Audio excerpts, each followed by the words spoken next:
Thank you. I'm really pleased to be here, and I was asked to be here. Thank you. Because of an article that was in the Star Tribune the beginning of March about my work over at North High with the boys basketball team. They went from worst to first. And I'm going to give you a little background on where the Discovery of Self curriculum came from, and a little bit about how it works, and then how it played out over the last 23 years in North Minneapolis and at North High. First and very importantly, and I'm pleased to be following Deanna, I believe tremendously that creativity is pivotal. It was in my journey and development, and actually I think that's true for everybody, but creativity I think is more than just, art, music, jewelry making, and woodworking. Ultimately, creative expression and self-expression are the same thing. We're creative beings, but education unfortunately has been about computational capacities and probability thinking, not about creative capacities and possibility thinking. And I think we really have to shift. Creativity is a very powerful force to thwart or stunt as we put all of our eggs in the math, science, and verbal capacities basket.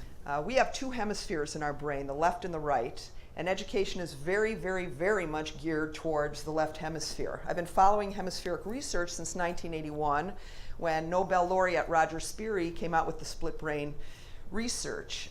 It became so obvious that I was left brain and that society and education are very left brain. The left hemisphere specializes in, as you can see, the analytical, verbal, linear, rational, and the word rational comes from the word ration, which is about parts. So it's very parts oriented. It's very about physical parts and kind of breaking things down and looking very linearly and sequentially at things. It's about, in education today, about the intellect, which we've mistaken for the whole of intelligence.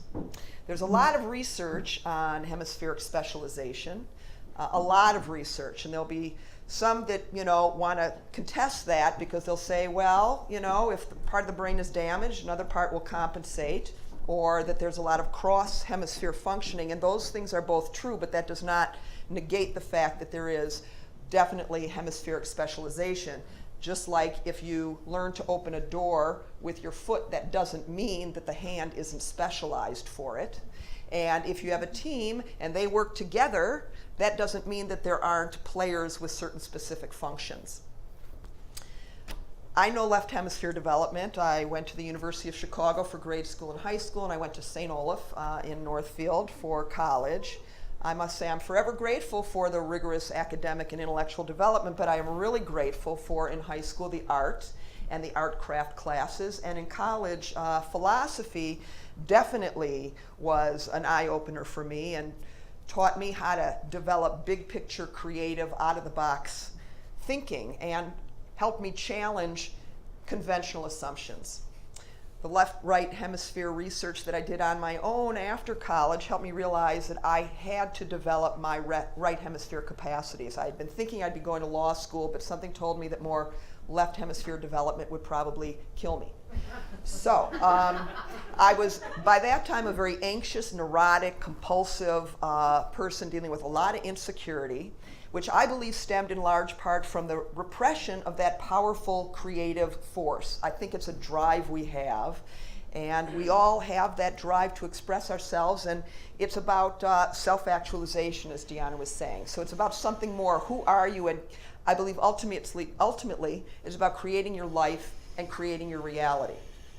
Unfortunately, society and education are about conforming to standards and fitting into conventional boxes. Fortunately, back then, I was also learning on my own about quantum physics and the new scientific implications that challenge the conventional Newtonian materialist models of reality and the mechanistic assumptions about how the world works. The grind, the rat race, the jungle, the box, the machine that we're all cogs in the wheels of. Well, the quantum model says something very different. It says the universe is more like a mirror than a machine, or maybe more like a looking glass. In 1981, I saw the Continuum exhibit at the top of the IDS Center. I don't even know what that's called now. 51st floor of the IDS Center, and it was an interdisciplinary, cross-cultural, multi-faith exploration of consciousness, Human Capacity and the Interconnectedness of Life. It had first been on display at the Museum of Science and Industry in California, and it opened to a record number of attendees, and a wealthy philanthropist, Hugh Harrison up here, was down there, saw it, was so impressed, he bought rights to it and built, under the auspices of JFK University, a $250,000 version that came up to the Twin Cities in 1979.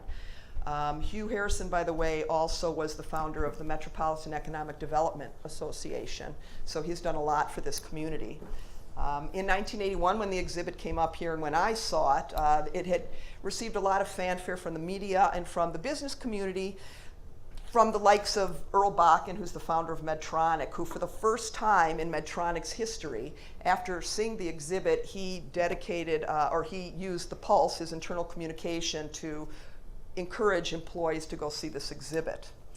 Back in '81 also, the Continuum Center expanded, so it was the exhibit and then expanded to bring in speakers, and it launched the speaker series with Dayton's, which is now Macy's, and it was called New Visions, New Values, and the speakers brought in then included Jihan Sadat, the former First Lady of Egypt, Alvin Toffler, the futurist Alex Haley, who wrote Roots, and Edgar Mitchell, the sixth man to walk on the moon, and those speakers we've continued with. Now, as I was kind of putting this together, I thought, gee, Alvin Toffler, the futurist, I wonder what he had to say 30-some years ago when he wrote Future Shock and Third Wave, and I wonder if it fits at all with what's going on now. So I looked up on Wiki, and it says, though the society foreseen is still emerging, several distinguishing features were posed as characteristic of this new society. These included, number one, the first thing mentioned, the rolling back of the industrial area creed of standardization, as exemplified in the one-size-fits-all approach typical of institutions of this area, such as, the first one listed, education. But what do we have now in education? Let's just tighten up our focus on standardization, on testing, standardized testing. You know what? It's crazy, and it's driving students and teachers crazy. The standardized model with the exclusive left hemisphere processes work for some people and work for a certain era, but untempered, it's caused a lot of problems. And as Einstein said, who's, I love to quote Einstein, major problems cannot be solved with the same consciousness that created them. And we are still in that left brain, standardized, mechanistic model, and we're not going to get anywhere with that. That's how I think anyway. So it's time for some very new thinking, for a new consciousness. It's time. Of course, I'm not suggesting that we get rid of logic or rational thinking, but that we add some missing and needed dimensions. I was fortunate to start working with Continuum Center in 1984, when in addition to hosting speakers and conferences, the two-year Whole Mind Learning Project left the drawing board, and that with our training director, Peg Hunter, at that time, Continuum Center trained 300 public school teachers in the background research and classroom applications of imagery, biofeedback, self-regulation, and self-relaxation strategies. One of the participants in that training was Gordon Roble, who was the school psychologist at Harrison Secondary in North Minneapolis, that took the bottom 3% of the bottom 3% of emotionally and behaviorally disordered kids. What he discovered was that by bringing these inner resource development strategies into the schools, these kids who felt they had no control over anything were able to control their heart rate, blood pressure, respiration, and when they had chaos everywhere, they could create a place of quiet, safe refuge internally. And they were impressed, and he was impressed. So in the late 80s, he approached me to see what could we do to build on the success of those initial strategies. It became a framework, and me having been with Continuum now 30 years, working with all these internationally known physicists, brain scientists, physicians, and cultural leaders, I have a mind for synthesis, so Discovery of Self became a synthesis of all that kind of scientific research and the cultural teachings in a way that presented a much more empowering and optimistic paradigm. And the principal of the school at the time, Sheldon Broughton, was very supportive, and with the help of Marie Blackburn, who worked for the Minneapolis Public Schools, the Discovery of Self curriculum was piloted in 1991, and I want to acknowledge Carino Gurley, who is here. Carino was 12 when he was at Harrison Secondary and I first taught. So he was one of the very first classes at Harrison Secondary. And what he's gone on to do with his life and for his family and for his community is truly inspiring. And I couldn't be more proud and more grateful to know him. It's quite impressive. Now, when I was at Harrison, Johns Hopkins sent out some researchers to see if the school might be worthy of some of their research. They didn't come and visit my class, and I found out later that they were there for a half an hour, and then they left saying the school is beyond hope, that it would be a waste of their time and money. These kids are beyond risk. Now that's just one illustration of why we need to move beyond this kind of logical, analytical model of how life works. The probability thinking of the mechanistic former science needs to shift to more the possibility thinking of quantum physics. It is a paradigm shift, and nothing short of a paradigm shift is going to turn this Titanic around. 7,000 kids a day are dropping out of school. Attention deficit disorders, anxiety, depression, suicide, they're all on a steady uphill climb. And we think we need more math and science? You know, in language arts, it's not art. It's more kind of the verbal, analytical, logical approach. It's all left hemisphere. Education has too much focus on external standards and material measurement, too much parts orientation. And as Einstein said, the rational mind, or rational thinking, is the faithful servant. Intuition is the sacred gift, and we've created a society that honors the servant and has forgotten the gift. We're stifling a whole hemisphere. That's a lot of real estate to waste. We need a new balance. And again, I'm not saying get rid of the left hemisphere. I'm saying we need to develop the right hemisphere, and education needs to put its attention there. We need a shift to a paradigm that's more right hemisphere tuned. Lucky for us, such a paradigm shift was set in motion over 100 years ago with Einstein's theory of relativity and the discovery of quantum physics. Paradigm shifts move very slowly, but 50 years ago, a book came out by Thomas Kuhn called The Structure of Scientific Revolutions, which Science magazine called a landmark in intellectual history. And it talked about the paradigm shift that we're in now. We are in it. The paradigm we have now is 350 years old. It's called Newtonian, Cartesian, mechanistic, and materialist. It focuses on separate physical parts and pieces, on predictable processes, on mechanical processes, with an emphasis on trying to analyze, categorize, predict, and control the environment and all the moving parts. There have been many tremendous advancements, don't get me wrong. There's been a lot of progress, but to become balanced, we definitely need to become more inner-directed rather than other-directed. We need to move past this paradigm and past these mechanistic operating assumptions. I'm telling you, the logical conclusion and the inevitable outcome of a parts and separation, categorization paradigm is going to be epidemic alienation, which is what we have. We now have narrow silos. So many feel like they don't belong and they get labeled. Education needs to broaden. But we're doubling down on math and science. They're important, but we've elevated them to a dangerous status and standard. The quantum paradigm has a far more optimistic and empowering set of assumptions, and the right hemisphere specializes in the creative capacities that can fuel the transformation we need. Imagination is more important than knowledge. There's a ton of research on the applications of imagery, but our society actually had a saying, curiosity killed the cat. I think that's sick. And our education system continues to marginalize those modes of thinking like imagination, visuospatial, that's what it's called, that are specialized in the right hemisphere of our brains. Discovery of self starts off saying that we put a lot of information in our mind, but we don't tell people a lot about their mind. And that's because we have a focus on what's physical, measurable, and publicly observable. So the physical brain is what we focus on, and we just kind of ignore the mind, thinking that you can't measure it, so it's not real. Well, René Descartes, I think therefore I am, was the one who created the scientific method that basically said only what's physical, measurable, and publicly observable is real. And the interesting thing is he got his idea for the scientific method from 3 dreams, and then he turns around and says dreams have nothing to do with reality.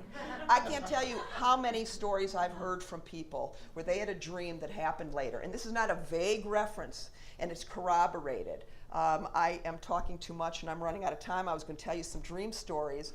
But the bottom line is this isn't about dream interpretation. It's about making the point that when Rene Descartes gave us the scientific method, he outlined two realms. The objective, which we call reality, that's out there and observable and measurable, and then the subjective, which is in here. It's not real. So what you have your dreams, so what you have your imagination, is not real. Well, every other culture on the planet, except for those that buy into the modern Western scientific paradigm, which is 350 years old, is not modern. It's not modern.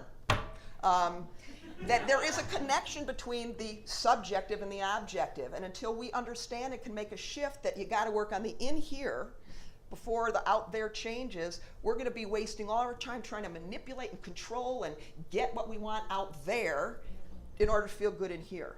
So this Discovery of Self curriculum has many new operating assumptions. The first is the myth of objectivity, and this is coming from quantum physics. There is no out there separate from the in here. It is a myth. Actually, John Wheeler, who's one of the chief architects of quantum physics, was at a Nobel conference at Gustavus in '81, and he basically is talking about quantum theory tells us the truth is that the observer is inescapably promoted to participator. That in some strange sense, this is a participatory universe. And we feel like we're victims. We feel like we're innocent victims and things just happen to us. But when you understand that the out there is connected to the in here, you look at life differently. And that has been my goal, to get people to feel wherever I am. I could be in the slums of Rio or on Indian reservations or in prisons or in corporations. There's a lot of blaming that goes on in corporations too.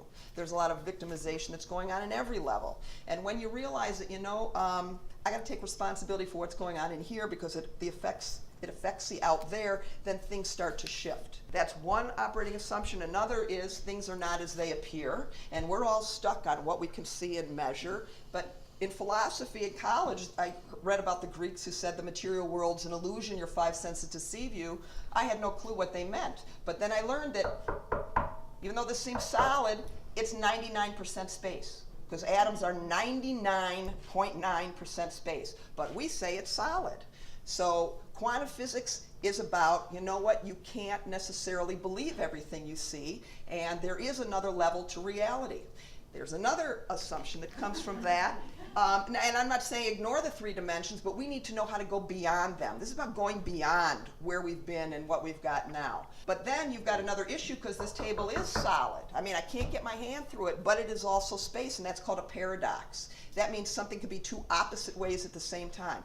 We don't like that in our conventional paradigm. We think it's right or it's wrong. It's this or it's that. But when you expand your thinking and you get involved in this larger quantum paradigm, it's like, logically impossible things can be true. Everything has a positive and negative. So quantum physics is about the principle of complementarity. It's both and, it's not either or. And that's a stretching of thinking. And it helps you look at life in a different way. And you get to choose. We have a frontal lobe that we don't use, and it's about choice and decision making, but we just accept consensus reality. We just accept what everybody's told us about how life works, and so when something happens, we just kind of, by default, fall into assumption of what it means. But our ability to choose meaning and assign meaning is part of what's being human, part of what being human is, and we don't really choose. We just fall into accepted, conventional, consensus reality. When you start to say, wait a minute, what do I want that to mean? And you start exercising that choice and accessing the frontal lobe, things start changing. Etta Walker, who is in the newspaper article I mentioned, he is a classic example of when I started teaching. I'd been there for, about 5 weeks, and the kids were engaged, and they remember what we talked about, and they participated. But I asked, well, so who's been using this? And Etta raises his hand. He goes, well, I have. When you started, I was barely playing JV basketball, and I was about to get kicked off the team because I turned in less than half my math homework. And the instructor told me it's impossible to catch up. But since your class, I thought, well, that's her reality, not mine. And he got very motivated. And not only did he catch up on all of his math homework, but he then graduated to varsity as a starter and then a co-captain.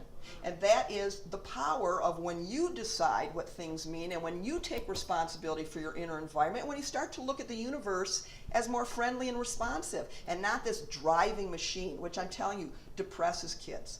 And there are capacities for focus, that we don't develop. Part of the Discovery of Self program is, again, these internal development strategies. And the observer effect is all about where you put your attention. You can always choose. And the observer effect is about where you put your attention, you're going to change things. Observing an atom changes direction, location, and charge. There's not this wall between you and the world out there, though our eyes tell us that that's the case. And when you decide where you're going to put your attention, it's a lot of power. But what do we have? Attention deficit disorder. And what do? We medicate. Why don't schools teach kids how to focus their attention? One of the things that we teach is diaphragmatic breathing. And if you breathe wrong, shallow in your chest, you create stress, you create anxiety, you put your body in a state of fight or flight, you release all the chemicals that have to do with stress and you can't focus. When you learn diaphragmatic breathing, which is how we're designed to breathe, that breathing kicks out the chemicals that has to do with calm, centered focus. Why aren't schools teaching that? Why aren't science classes teaching that the physical world is an illusion? Why aren't they teaching paradox? Why aren't they teaching kids to self-regulate? Instead, kids are getting on medication. In 10 years, 40% it went up, attention deficit drugs.